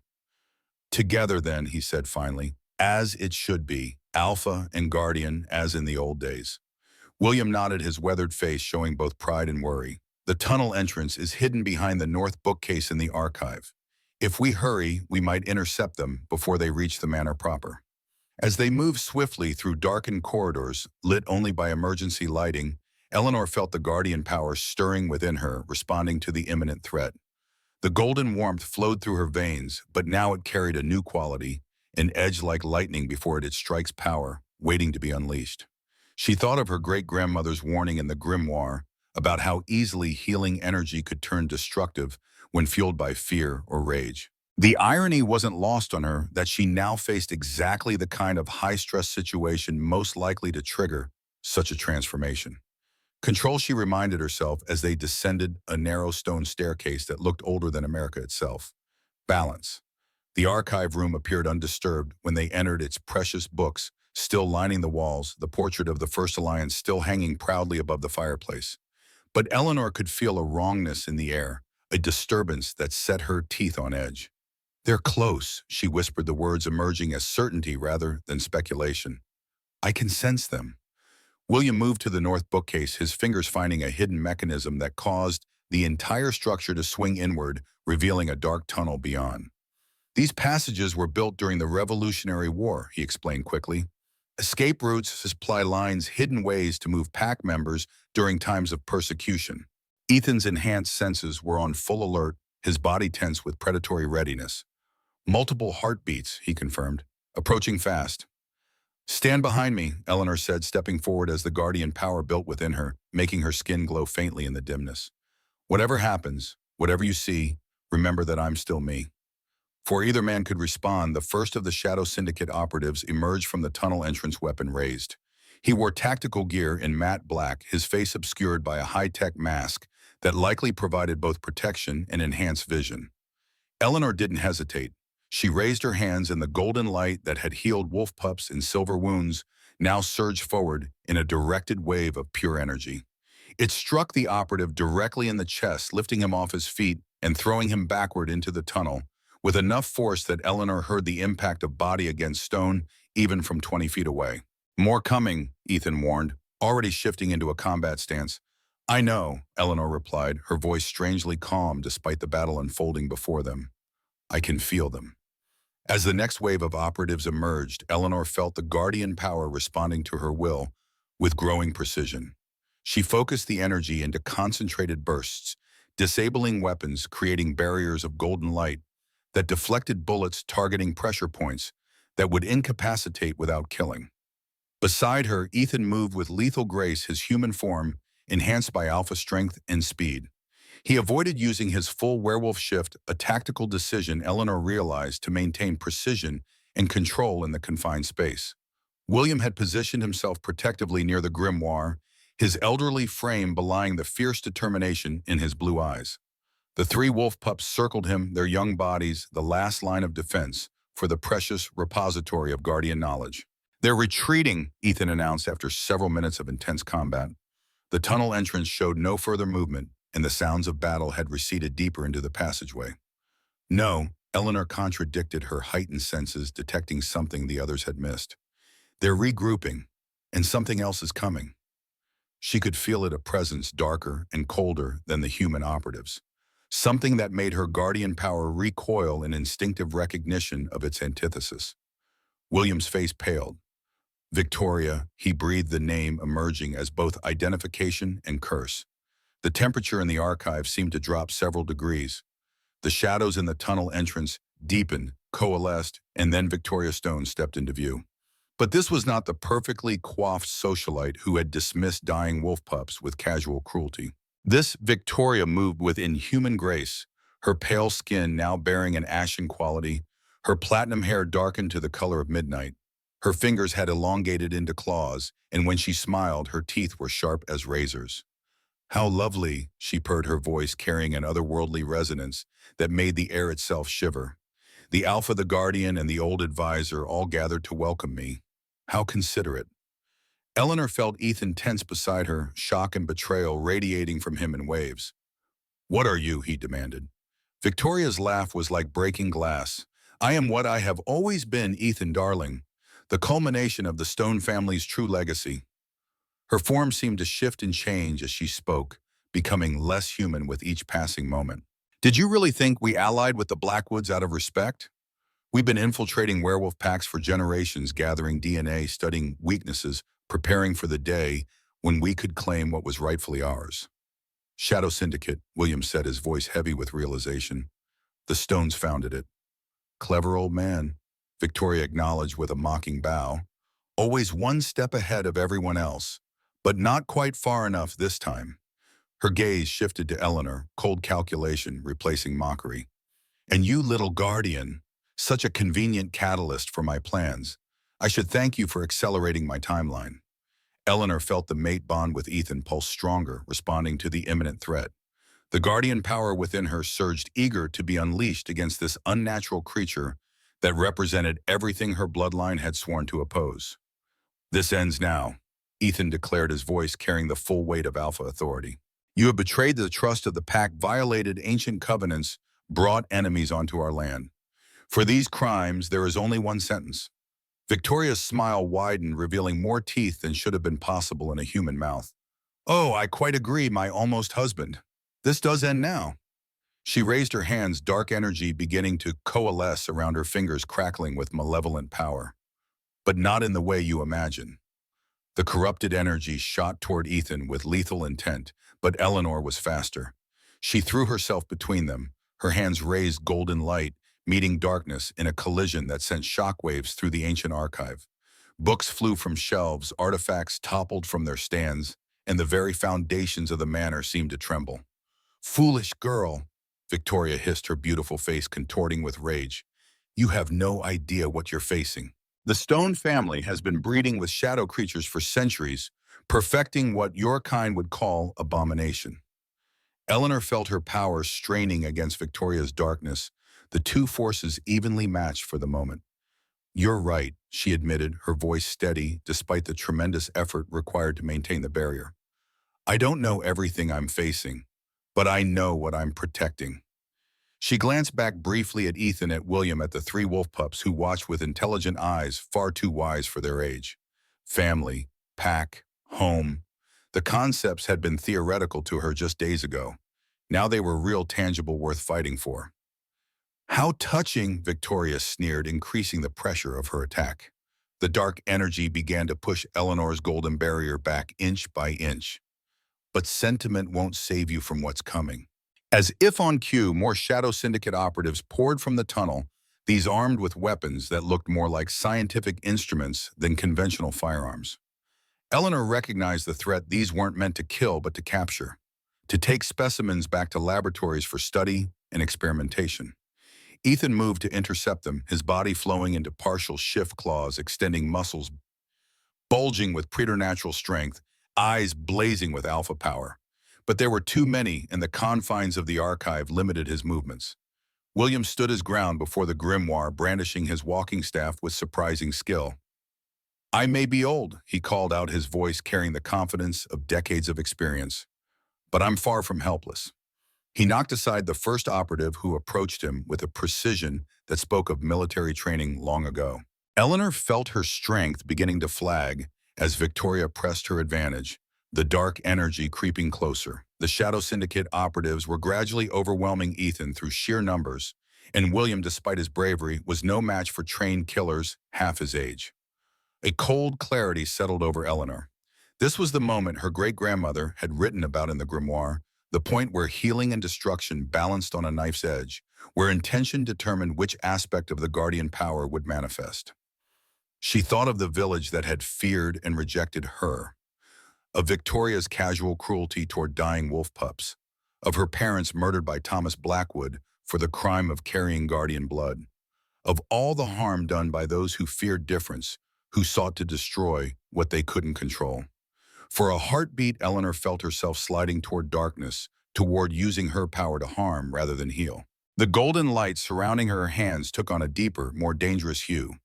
Then she thought of Marcus Gray, of his insistence that true strength lay in knowledge and experience, not in muscle or tooth or claw. Of William Reed, who had kept faith for 30 years, waiting for a guardian to return. Of Ethan fighting to protect his pack against overwhelming odds. And she remembered what her grandfather had taught her from her earliest days: balance in all things.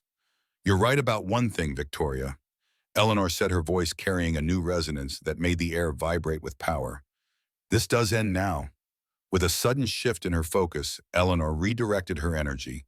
Instead of meeting Victoria's attack head-on, she channeled her power around it, creating a vortex that began to draw in the darkness rather than repel it.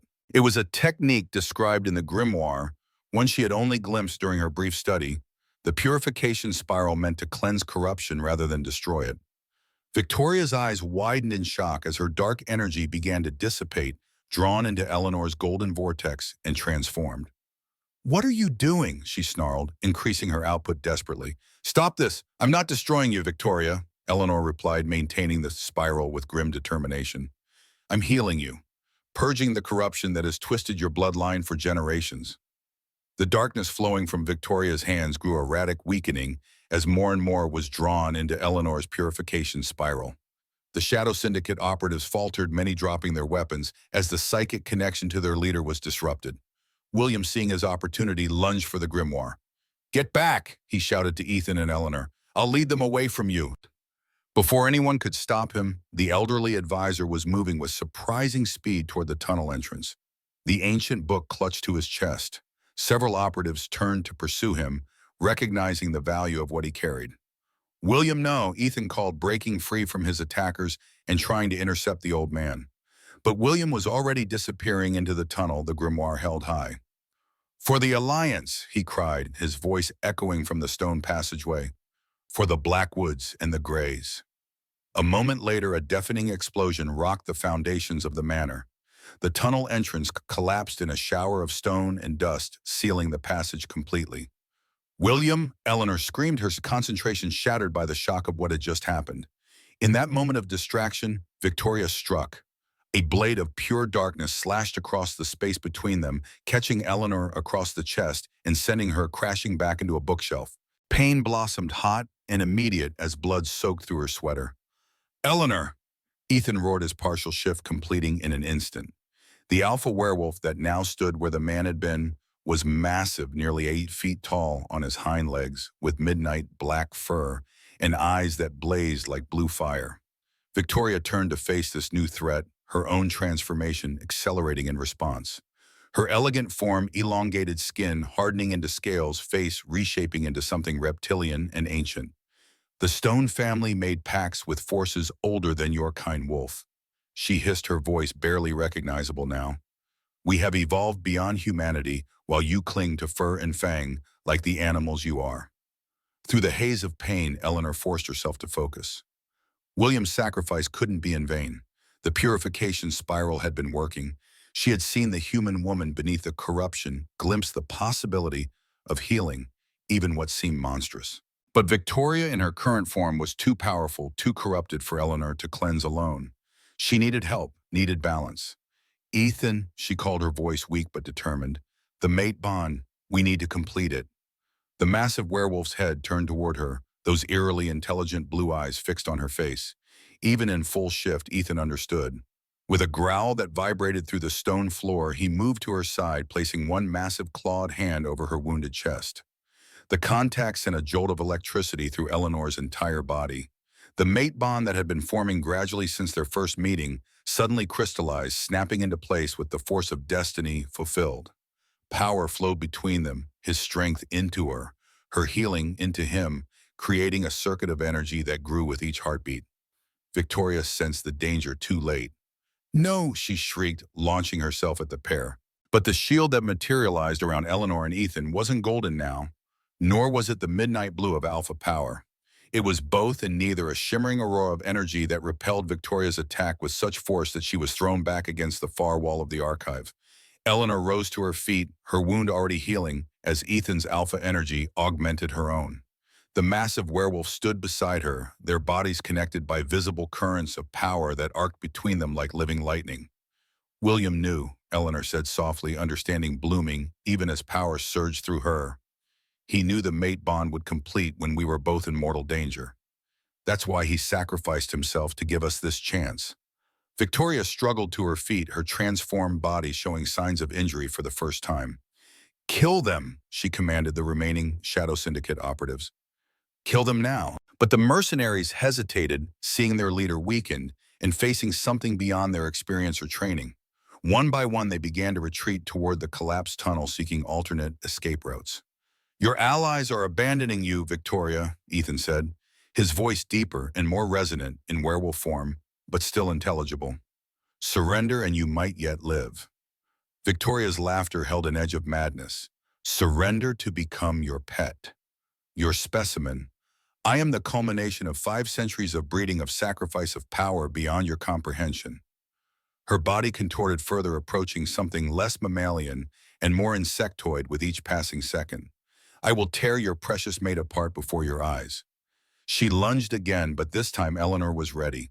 Drawing on Ethan's strength through the completed mate bond, she shaped her guardian power into something new, neither purely healing nor purely destructive, but transformative. As Victoria's corrupted form collided with their shared shield, Eleanor pushed her power outward, surrounding their attacker in a cocoon of purifying energy. Victoria screamed, the sound shifting from rage to something approaching anguish as the transformation was reversed, scales receding, limbs, reshaping features, returning to human. Within moments, Victoria Stone knelt before them, restored to her human form, her perfect beauty now marred by exhaustion and defeat.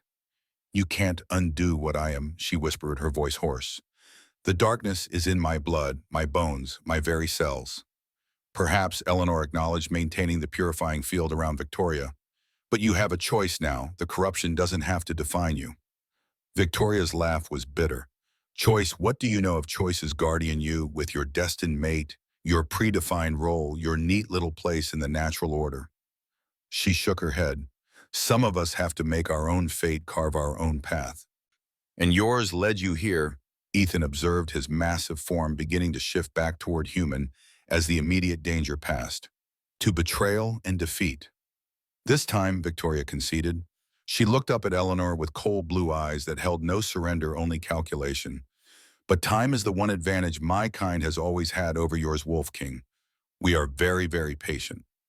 Before either of them could respond, Victoria slammed her fist against the device concealed in her clothing. A blinding flash filled the archive, followed by a concussive wave that knocked both Eleanor and Ethan backward. When their vision cleared, Victoria was gone. "She'll be back," Ethan said grimly, now fully returned to human form, his clothing torn and disheveled from the shift. "Yes," Eleanor agreed, "but next time we'll be ready." They stood together amid the ruins of the archive, the mate bond humming between them like a perfectly tuned instrument. The three wolf pups emerged from behind toppled bookshelves where they had taken cover during the final confrontation, their intelligent eyes assessing the situation before padding over to circle their bonded humans. "William," Eleanor said softly, turning toward the collapsed tunnel entrance. "He knew, didn't he, that his sacrifice would force the mate bond to complete?" Ethan nodded, grief etching new lines in his face. "William Reed was the wisest man I've ever known. He understood sacrifice in a way that only those who have lived a full life can." He placed a gentle hand on Eleanor's shoulder. "He would be proud of what you did here today. Not just the power you wielded, but the balance you maintained." Eleanor felt tears threatening but held them back. There would be time for mourning later. "What happens now?" Ethan surveyed the destruction around them. "Now we rebuild. We strengthen the pack, prepare for Victoria's eventual return." His hand moved from her shoulder to gently cup her cheek. "And we honor the alliance that has been restored between Alpha and Guardian." The mate bond pulsed between them, no longer a tentative connection, but a fully formed link that felt as natural as breathing. Eleanor leaned into his touch, drawing comfort from the connection that destiny had engineered between their bloodlines centuries ago. "I still have so much to learn," she said, thinking of the grimoire now buried beneath tons of stone and earth. "We both do," Ethan replied, "but we'll learn together. That's what the mate bond is truly about: balance, partnership, strength, shared rather than hoarded."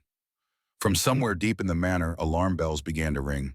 The sounds of combat echoed from distant corridors as the pack dealt with the remaining Shadow Syndicate forces. "Our first lesson begins now, it seems," Eleanor said, straightening her shoulders as the guardian power stirred within her, once more ready to heal those who would be injured in the ongoing battle. Ethan's smile held pride, admiration, and something deeper that made the mate bond sing between them. "Together, then." "Together," Eleanor agreed as they moved as one toward the door, the three wolf pups following in perfect formation. In the darkness beyond the collapsed tunnel, the grimoire lay open, its ancient pages somehow unmarked by the explosion that had claimed William Reed's life. The book's pages ruffled in a breeze that shouldn't have existed underground, turning slowly until they settled on an entry written in a firm, steady hand nearly 50 years earlier. "The greatest strength of the Guardian is not healing, nor is it destruction. It is transformation, the ability to take what is and reshape it into what could be. In this, we are not so different from time itself, which changes all things eventually.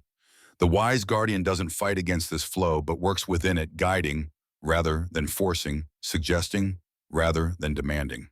When my time comes, as it must, for all living things, I hope to face it, knowing that I have passed on not just knowledge, but wisdom. For knowledge can be written in books, but wisdom must be lived to be understood.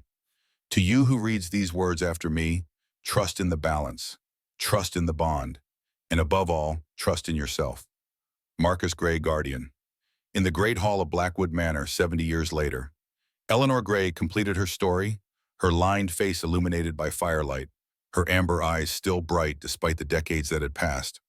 "William's sacrifice gave us the time we needed," she told her rapt audience, "to complete the mate bond, to discover our combined strength, to begin the work of rebuilding what had been broken between our bloodlines." Beside her sat Ethan Blackwood, his once dark hair now silver, but his arctic blue eyes no less piercing than they had been in his youth. His hand rested over hers, the mate bond between them, as strong now as it had been the day it fully formed. "Victoria returned, of course," Ethan added, 3 times over the decades, each confrontation more dangerous than the last. "But each time we were stronger too," Eleanor continued, "because that's what experience gives you, not just knowledge, but wisdom.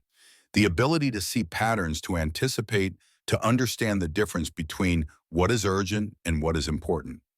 At their feet lay 3 massive wolves, Midnight Frost and Amber, though fully grown and formidable, yet still devoted to their guardian and Alpha. Their offspring had become the foundation of a new breed of wolves, ones who carried both the strength of the Blackwood line and the healing magic of the Greys. And so you see, Eleanor concluded, her gaze moving over the young faces gathered around her. Some human, some werewolf, all part of the extended pack that had flourished under their leadership. What seems like a curse when you're young, being different, being marked, being cast out, can reveal itself as your greatest strength when the time is right. And the things we fear most about ourselves, Ethan added, his voice carrying the weight of hard-won wisdom, often become the very things the world needs most from us. As the young pack members dispersed, carrying the story with them to share with others, Eleanor and Ethan remained by the fire, content in the companionable silence of those who had faced both triumph and tragedy together. "Do you ever wonder," Eleanor asked softly, "what would have happened if I hadn't found those pups that day?" Ethan's thumb traced gentle circles on the back of her hand. "I stopped asking what if a long time ago, my love. What matters is what did happen and what we built from it." Eleanor nodded, leaning against his shoulder as the fire burned low. The crescent birthmark on her wrist still showed faintly against her aged skin, a reminder of the legacy she carried and had passed on to a new generation of guardians. Outside, beyond the windows of Blackwood Manor, the Montana wilderness stretched toward distant mountains, unchanged in its fundamental nature despite the passing of decades. The cycle continued, alpha and guardian strength and healing youth and age, each incomplete, without the other, each necessary for balance. The last guardian had found her place, her purpose, her mate, and in doing so had ensured she would not be the last after all.